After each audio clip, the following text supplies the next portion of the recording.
Hi, everybody. Nick Espinoza, your chief security fanatic here.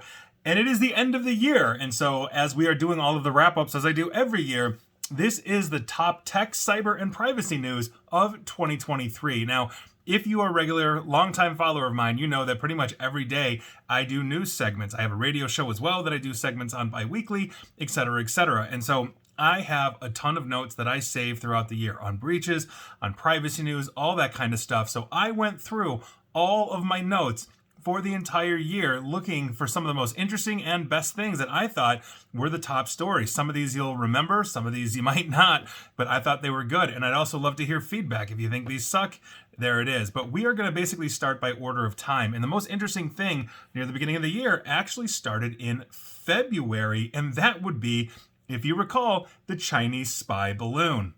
Now, as you recall, this basically came down from Canada. It was Chinese, came down from Canada and basically hit Montana, heading over basically Malmstrom Air Force Base, heading towards the southeastern seaboard in the Atlantic. And essentially the Biden administration shut it down. They said, we're going to shoot this thing down. But here's the thing. They didn't want to shoot it down over the civilian territory. So they shot it down over the Atlantic just as it left the coast of North Carolina.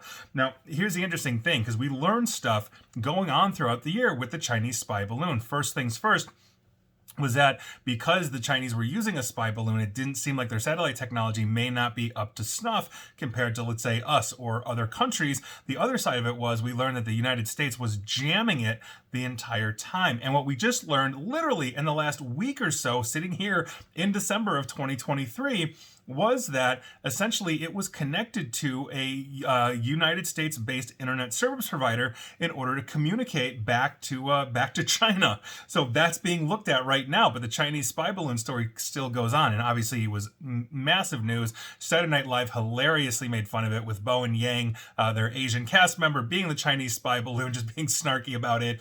It was a pretty interesting, fun, amusing, and obviously a national security threat on top of it. So the Chinese spy balloon gets the first position. Moving on, also in February, the U.S. government had a major document security problem. Some Supreme Court justices were oftentimes using personal email for sensitive transmissions instead of the secure servers that were set up to guard that information. And that was just one of many security lapses that were made public basically on the court's report on its investigation that month. Now, those details that were revealed to the news by multiple sources basically said that this was a years-long issue of lax security procedures that could have endangered the privacy and security of the court system. If you recall, prior to the Dobbs decision, the U.S. Supreme Court had a leak of that decision where we basically knew ahead of time that they were basically going to shoot down Roe v. Wade, which obviously sparked an investigation because those things are not supposed to come public until the U.S. Supreme Court is ready to publish those. So obviously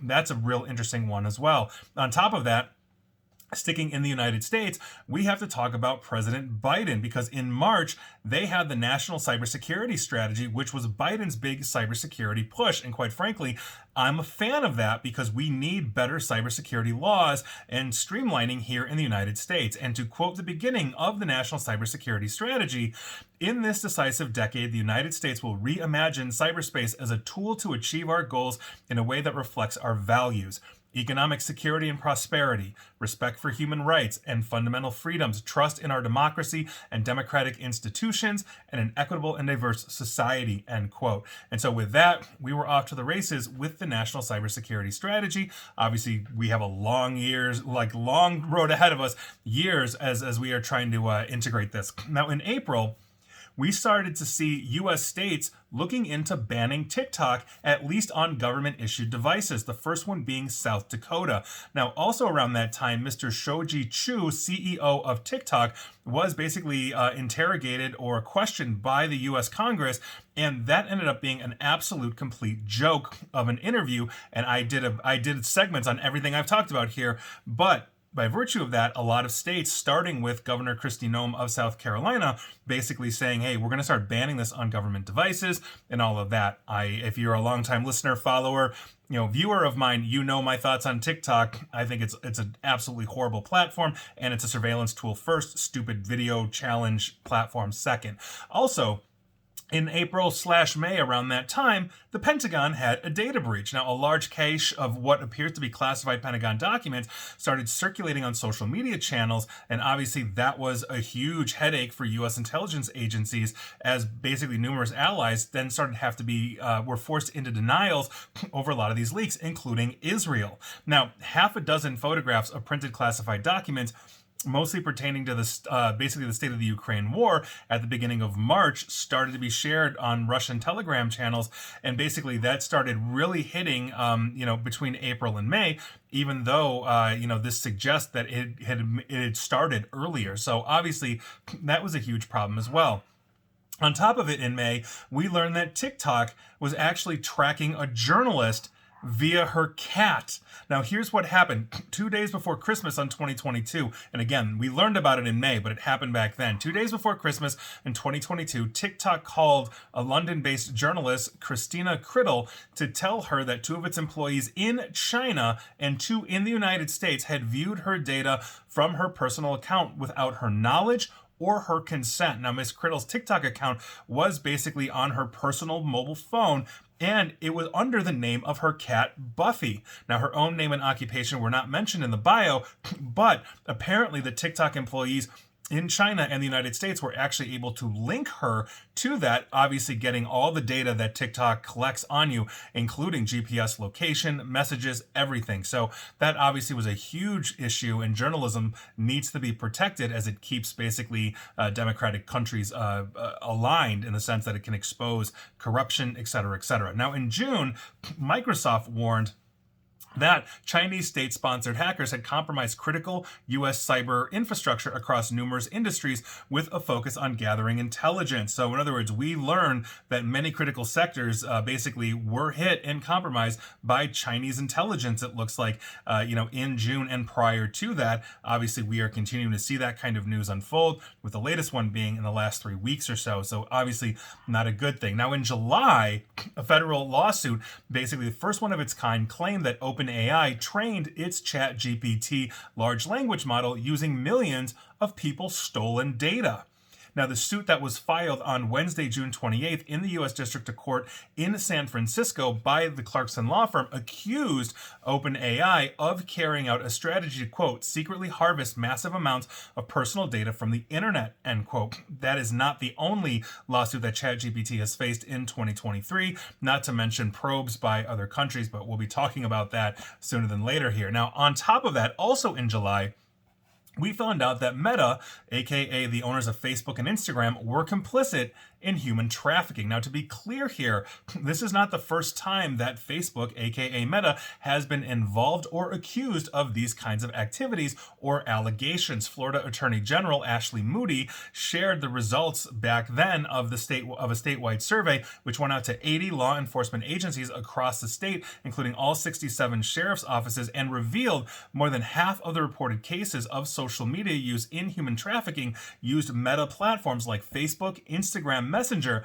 and WhatsApp. Facebook also earlier this year, cut their safety teams, as did Twitter and a whole bunch of others. And so there's really nobody policing the barn as effectively as they were doing it. Not that they were really effective previously, but obviously coming into 2024, that's going to be a huge issue. And I'll be talking about that one in a future segment very soon here. On top of it, in August, we're up to August now, I basically put out a video called Delete Zoom Now. Zoom changed their privacy policy, which stated essentially, and these are my words, that they have the ability to eavesdrop on meetings, and if they see something they like, aka intellectual property, they are now allowed to copy it. And if you go read their privacy policy changes back from August, that was a huge, huge issue. Now, I've not recommended Zoom for any kind of sensitive meeting since basically the beginning of the pandemic, when they were caught basically routing about 10% of all North American meetings through key management servers in China.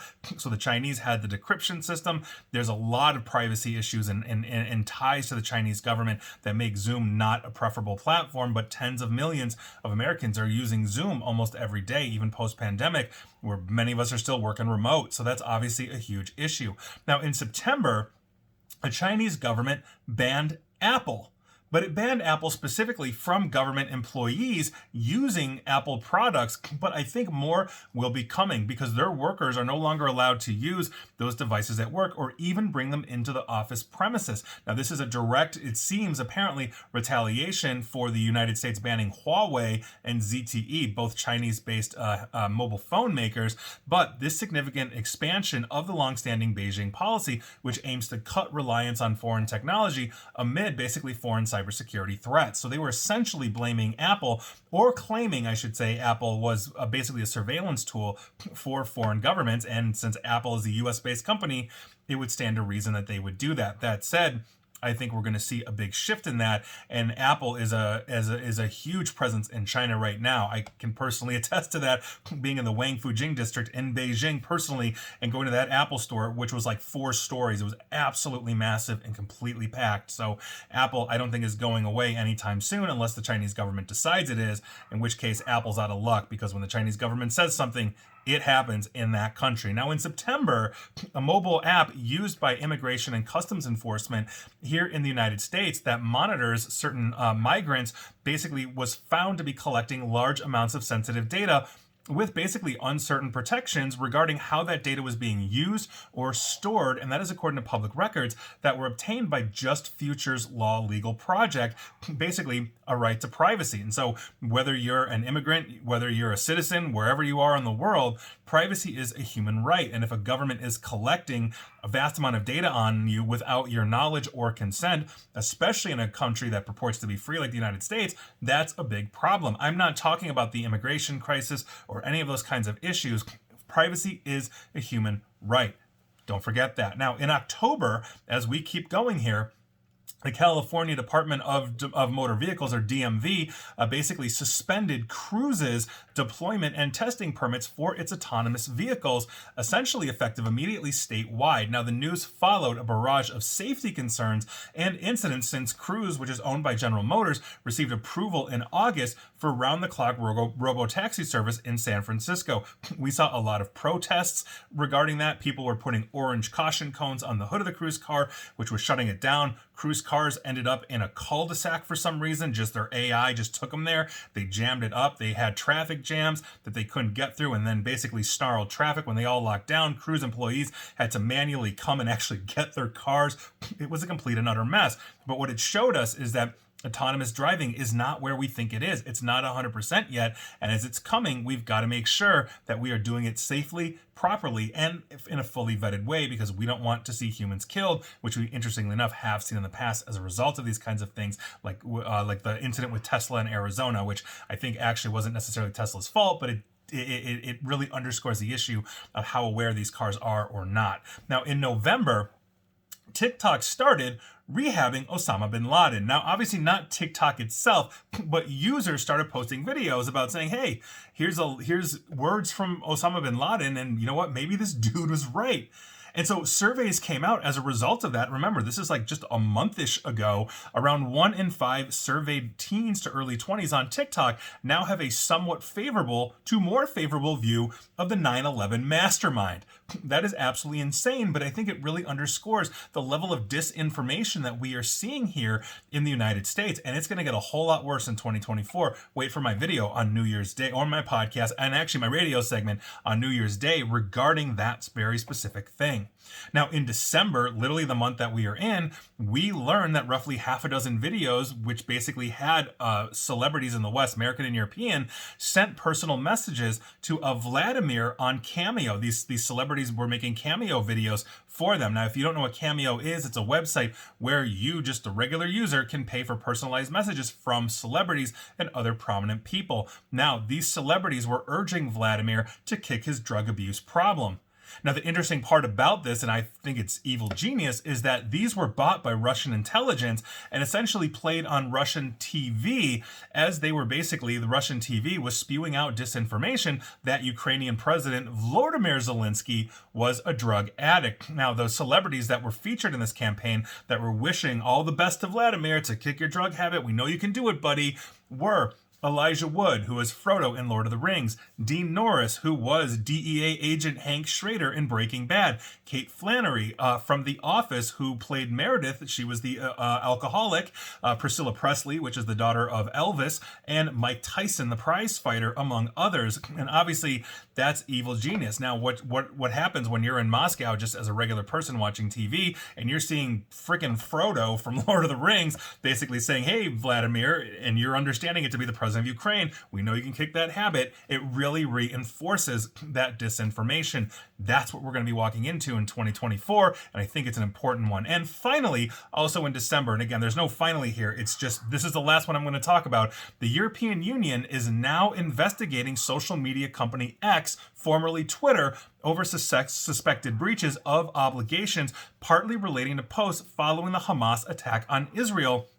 And that basically is the first of its kind probe under the new Digital Services Act in the European Union. Now, the DSA came into force November of last year and requires very large online platforms and search engines to do more to tackle illegal content and risks to public security. The probe will focus on countering the dissemination of illegal content in the EU and the effectiveness of measures taken to combat information manipulation, including the quote-unquote community notes system. Now, this is not the first time that X has been in hot water since they basically fired something like 80% of their staff, had no safety staff. We saw a rise of things like racism, hate speech, all that kind of stuff. I'm not going to get into free speech debates on there, but essentially by virtue of the research that researchers were doing, then Elon Musk went ahead and said, okay, it's going to be like $40,000 to use our API, which is what the researchers were connecting to essentially for free to gather this information and do this demography research. Now that's gone away because a lot of these research institutions simply don't have the kind of money. They're attached to colleges,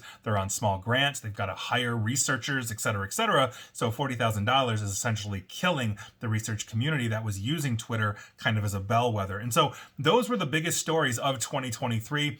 I'd love to hear if you think I missed something, but going back through all of my notes from January to December was a walk down memory lane, good, bad, and ugly. And there you go. So I'd love to hear your thoughts on that. But that was your 2023 in top tech, cyber, and privacy news. And I hope you were secure. I hope I was too.